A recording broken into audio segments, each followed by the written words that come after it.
गलत काम कोई नहीं नेता कोई बाकी सुनो ही ना कोई नेता कोई वोट दे के नेता बनाया 5 मनगा में कोई आन मतलब कोई पकड़वा आ रहा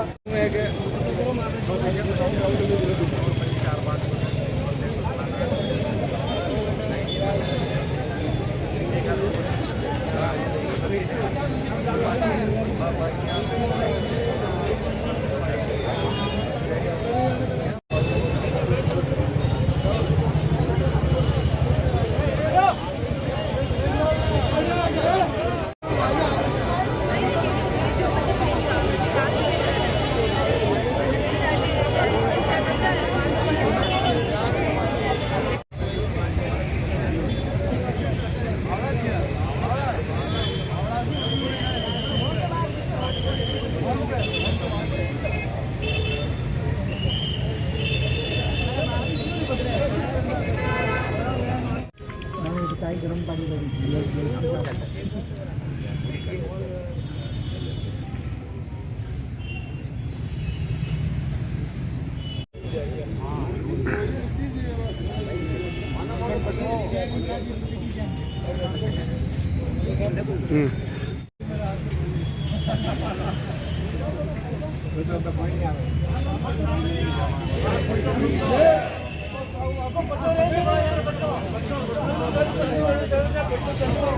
किशनलाल सुखवाल दूध। क्या मामला होता पूरा? जब हम सुबह पापा और हम खेत पर दूध निकालने गए थे भैंस का, तो दूध निकालने बैठे और 3 गाड़ी नारकोटिक्स की आ गई और वहाँ हमें घेरा बना लिया। फिर मुखिया को फ़ोन किया तो मुखिया आए रूस से, जमुनालाल जी और रमेश चंद्र जी। फिर वो वीडियोग्राफी चालू करके उनसे तलाशी शुरू कर ली। फिर तलाशी में पास में कुट्टी उट्टी को वो लकड़ी से खगोला और एक कमरा बना था, वहाँ पर फिर बर्तन को इधर उधर किया। पास में ही एक नीम और ट्यूबवेल लगी हुई है, उसके पास में थोड़ा सा 4 इंच खड्डा खोदा और वहाँ पर कैन निकल गई, जिसका हमें पता भी नहीं था कहाँ से आई, क्या कौन रख के गया, इसका कोई पता नहीं। फिर वो उनकी कार्रवाई डरा धमका कर पापा और मेरे को दोनों को गाड़ी में बिठा दिया। फिर मेरे को वापस नीचे उतार कर वो बोल रहे थे कि इनको मुखिया बोले कि इनको हमारी तरफ से छोड़ दिया और फिर 45 लाख की मांग की। मांग किसने करी थी? कौन सा अधिकारी? नाम पढ़ा क्या आपने? नहीं, अधिकारी का नाम नहीं पड़ा। पहले पापा को डरा धमका कर उनसे और पापा और मेरे को मिलाया और कहा कि 45 लाख दे देना है। पापा कहाँ गया था? पापा को वापस ले गए पिता। हाँ, 45 लाख मुखिया को देने के लिए। किसके नाम पर? मेरे नाम पे और पापा के नाम, दोनों के नाम पे थे। पापा क्या नाम है? रतनलाल जी सुखवाल।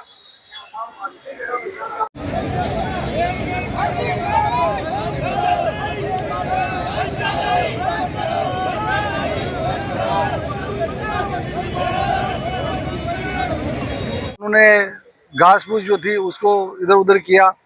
एक ट्यूबवेल का गुमटी थी स्टार्टर लगी हुई, उसको चेक किया। एक दूसरे और चेक किया, कहीं नहीं मिला, कुछ भी नहीं हुआ।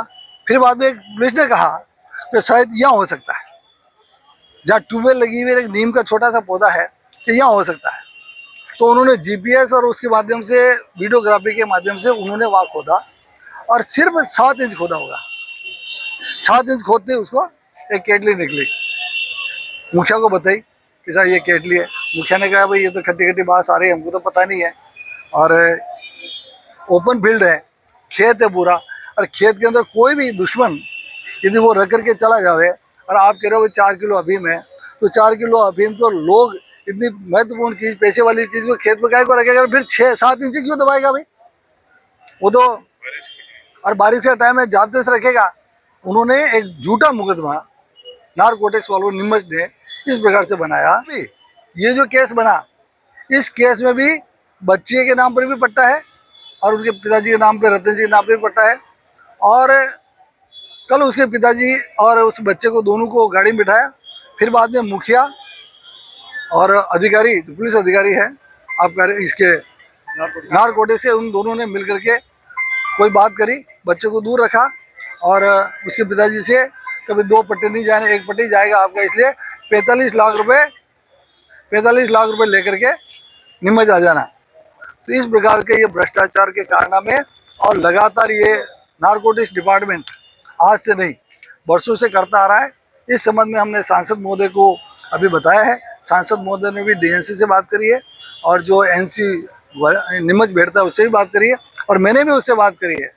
वो मुझे कह रहा है कि आप निम्मच आ जाएं, जो भी ग्रीवेंसेज है। मैंने कहा भाई निम्मच तो अर्जुन लाल जिनगढ़ नहीं आएगा और आपको यहीं आना पड़ेगा। यानी कि अभी फिर मैंने वो फ़ोन लगाया तो उसने फ़ोन बंद कर दिया, फ़ोन रिसीव नहीं कर रहा है। चोर होते हैं वो फ़ोन रिसीव नहीं करते हैं। मेरा ये कहना है साहब कि जब सरकार नारकोटिक्स विभाग की कुछ कल कार्रवाई हुई, जिसमें गांव के सब लोगों का कहना था कि ये कार्रवाई गलत है, निर्दोष व्यक्ति के खिलाफ हुई है। हमने संबंधित माननीय विधायक जी ने, हम सब लोगों ने यहाँ जिला अधिकारियों से, कोटा, नीमच और ग्वालियर सभी अधिकारियों से बातचीत की है। अगर ये कार्रवाई में निर्दोष व्यक्ति फंसेगा तो हम सब लोगों ने इस नाते जहाँ बात करनी थी की है, और ये सबको आश्वस्त किया है कि इस व्यक्ति के साथ अन्याय नहीं होने देंगे, और जो दोषी व्यक्ति है निश्चित रूप से उसके खिलाफ एक्शन होगा। पहले भी कई अधिकारियों को जिन्होंने इस प्रकार की घटनाएं की है उनको एपीओ और ट्रांसफ़र और सस्पेंड तक हम लोगों ने कराया है। तो इसमें भी अगर कोई गलत निकला तो निश्चित रूप से उसके खिलाफ एक्शन। ग्रामीणों ने बताया है कि एक मोटी रकम मांगी गई है इनसे पट्टा बचाने को लेकर, क्या इस तरह का चल रहा है? ये इस प्रकार की घटना यहाँ के लोगों ने बताई है। अगर ऐसा हुआ तो निश्चित रूप से ऐसे जो भ्रष्ट अधिकारी हैं, पहले भी कार्रवाई हुई है और आगे भी कार्रवाई होगी।